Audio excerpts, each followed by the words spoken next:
Et salut à tous, c'est Taïker. Aujourd'hui on va se retrouver pour une vidéo un petit peu particulière encore une fois. Je voulais vous raconter mes anecdotes par rapport à Pokémon lorsque j'étais petite et même il y a encore pas si longtemps que ça. Donc c'est parti, on commence avec la première anecdote.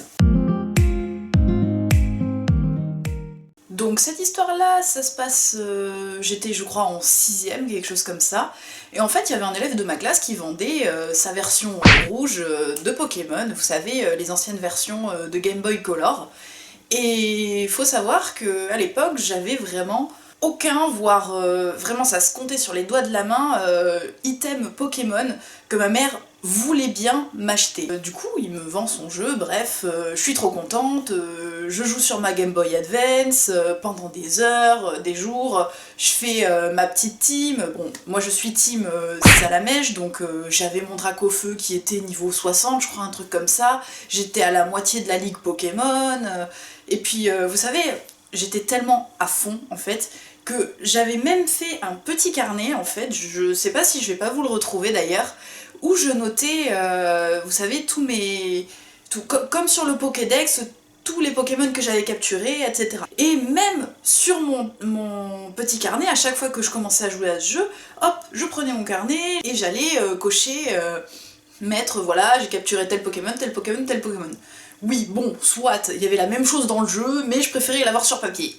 Donc je suis super contente, j'ai joué des heures et des heures, vous savez, les jeux Pokémon avant, c'était pas comme maintenant où c'est plus rapidement finissable, terminable, enfin vous avez compris. Pendant un mois, je laisse un peu traîner le truc, j'avais joué pendant déjà des semaines et des semaines. Et là, et au bout de plusieurs heures de jeu, je fais bon bah je m'arrête un peu. Et au bout d'un mois et demi, je me dis, tiens, si je reprenais mon ancien jeu Pokémon. Hop hop hop, trop contente, j'allume, je mets mon petit jeu dans la cartouche. Sentez-vous la douille.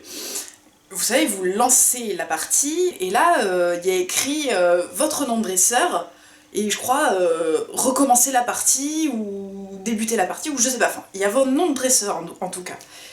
Et vous savez bien qu'il n'y a qu'une seule sauvegarde sur ce genre de jeu. Et là, je vois quoi? Le prénom de ma sœur. Quoi? Et là, vous savez, petit à petit, vous sentez vraiment ce qui vient de se passer. Je hurle, je me mets à faire un caprice, mais comme pas possible, mais en même temps, c'est comme si on vous écrasait toutes les parties de Pokémon que vous aviez faites jusqu'à présent. Est-ce que vous vous rendez compte? Une partie où vous avez passé des heures à... C'est con, mais moi je m'étais attachée à mon petit Dracofeu niveau 60. Il s'est avéré que ma sœur avait supprimé sans pression ma partie. Elle me regarde et me fait « Bah, je croyais que tu jouais plus !» Donc vous vous doutez bien qu'à ce moment-là, j'avais juste envie que ma sœur brûle en enfer. Cette histoire se passe encore plus jeune que ce que j'étais pas en 6ème, je devais être peut-être en CE2 je crois, quelque chose comme ça, ou même CE1. Et en fait, vous savez, moi j'habitais dans un village au fin fond de la campagne, et ce jour-là, il y avait, c'était pour Pâques, pour Carnaval, je sais plus, il y avait une petite fête foraine, si on peut appeler ça, il y avait des petits stands, des petits trucs à boules, vous savez, les trucs pour avoir un chewing-gum, où vous mettez une pièce de 2 €, ou dans une petite boule, vous avez une figurine mystère. Oui, ces trucs-là, oui. Bande de fils de... Et en fait, il y avait donc un distributeur Pokémon, mais... Quelle joie! Enfin, quelque chose de Pokémon qui m'était atteignable, et encore, ça, enfin, je disais 2 €, je sais plus combien c'était à l'époque, je suis pas sûre qu'on avait encore fait la conversion, parce que oui, moi j'ai vécu, je suis un vieux de la vieille, j'ai vécu la transition franc-euro, même si c'est pas si vieux que ça.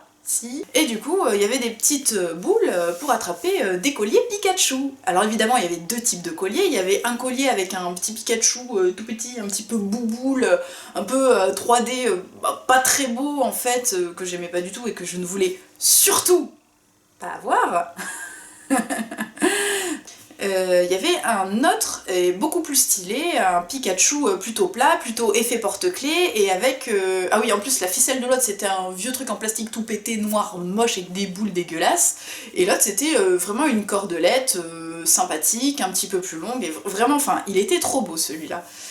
Et enfin bref, j'arrive avec ma petite pièce et tout, hop, première boule, trop contente, je prends, oh bah mince, ah bah c'est pas celui que je veux, bon, il me reste encore un peu de sous pour pouvoir en faire une deuxième partie, je fais, allez, ça doit être, il y a forcément quelqu'un qui a fait des trucs avant moi aussi, ça doit être tous les 2-3, tu dois tomber sur celui-là. Bref, donc je mets ma deuxième petite pièce, ah bah c'est toujours pas le bon. Et donc, je vais demander à ma mère, oui voilà maman, je peux te prendre un peu de sous, machin, j'ai vraiment ça qui m'intéresse, blablabla. Faut savoir que ma mère, mais jamais elle autorise ce genre de truc. Pokémon, m'acheter des trucs Pokémon, déjà pour elle, c'était pas possible, et ce genre de truc, vous savez, un peu attrape-couillon, machin, elle voulait jamais, mais jamais. Après moult supplications, finalement, elle m'accorde ce petit penny, et entre-temps, il y a absolument personne qui n'a utilisé cette de machine. Et je me suis dit, quand même, au bout de 3 essais, c'est bon, ça doit être tous les 3 trucs que ça tombe, quoi. Je mets ma troisième petite pièce, et bah toujours rien, dis donc, toujours ce Pokémon moche. Et là, un gars comme ça, pote du village à l'époque, un tout petit peu plus âgé que moi, 1 ou 2 ans, enfin bref, je sais plus, hop, il met sa petite pièce, et qu'est-ce qu'il gagne? Vous avez deviné, le collier que je voulais. Et là, moi j'arrive, je lui fais « Oh, t'as trop de chance et tout, moi je voulais trop celui-là, regarde, j'ai eu 3 fois celui-là, j'ai eu 3 fois l'autre et tout. » Il me fait « Oh bah mince, moi je préfère celui-là en plus et tout. » Donc moi, je lui dis « Bah, s'il te plaît, ça te dit qu'on échange ?» Enfin, l'espoir dans mes yeux, dans ma voix, j'étais là, je veux enfin avoir mon collier que je veux absolument. « Oh bah non, mais en fait, j'aime bien celui-là. » Ça remonte à pas si longtemps que ça, je dirais 1 an et demi, enfin bref, au moment où Pokémon sur 3DS Sun and Moon, non, Ultra Sun et Ultra Moon. Donc moi ça fait, vous me connaissez, ça fait des années que j'ai pas acheté de jeu Pokémon ou quoi, je m'achète mon petit jeu, blablabla. Je joue ma meilleure vie de dresseuse sur mon jeu, donc trop contente, tout ça, tac tac tac tac. Moi j'ai joué uniquement, vous savez, à la version rouge, là, vous savez que ma sœur m'a défoncé là. Donc voilà, arrive le moment où on rencontre le légendaire, qui pour celui-là était donc Necrozma. Donc je monte les marches, vous savez, j'ai souvenir que c'est des marches comme ça, et arrivé au bout, hop, il y a une cinématique en fait qui s'enclenche. Et il faut savoir que juste avant de monter les marches, je me suis dit, bon bah, on va sauvegarder peut-être. Et puis j'ai fait, oh, et puis non, je sauvegarderai en haut des marches.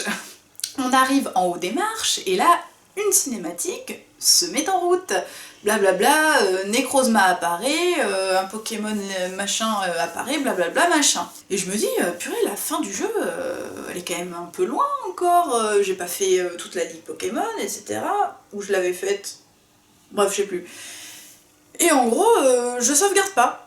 Je lance le combat, ou je sais même pas si on n'est pas obligé de lancer le combat. Si je crois qu'on est obligé de lancer le combat directement, il n'y a même pas d'entre-deux en fait après la cinématique. Et donc je me suis dit, bah, si on nous donne même pas l'occasion de sauvegarder, c'est que vous savez, aujourd'hui les Pokémon légendaires, ils apparaissent des fois 1 fois ou 2, et puis une 3e fois, là vous pouvez réellement les capturer. Oui, j'ai pas joué à beaucoup de jeux Pokémon, désolé, j'en avais qu'un, et j'ai eu les boules, j'ai eu le seum de ma vie, donc j'ai arrêté. Enfin bref, bah, je lance le combat et tout ça, et je me dis, ah ben je vais mettre mon Oratoria, et là, je lance une attaque, et je one-shot pas Necrozma, je fais, oh bah, quand même, je l'ai vachement tué rapidement, quoi. Donc bref, je continue le jeu, et puis là je sauvegarde. Et le soir, je dis à mon chéri, mon cœur, au fait, ouais, il y avait Necrozma et tout, mais rassure-moi, il réapparaît après. Bah non, pourquoi? Et encore une fois, ben, j'ai eu envie de moi-même me brûler en enfer, et j'avais encore un seum palpable dans l'air, et je lui ai dit, bah parce que j'ai tué Necrozma. J'ai tué Necrozma. C'est tout. Et j'ai sauvegardé en plus. Mais qu'est-ce qu'il y a à dire de plus que ça? Ah bah il s'est bien foutu de ma gueule, hein. Cette vidéo est à présent terminée. J'espère qu'elle vous aura plu. N'hésitez pas à vous abonner à ma chaîne YouTube en activant la petite cloche des notifications. C'était Take Care. Bye bye tout le monde.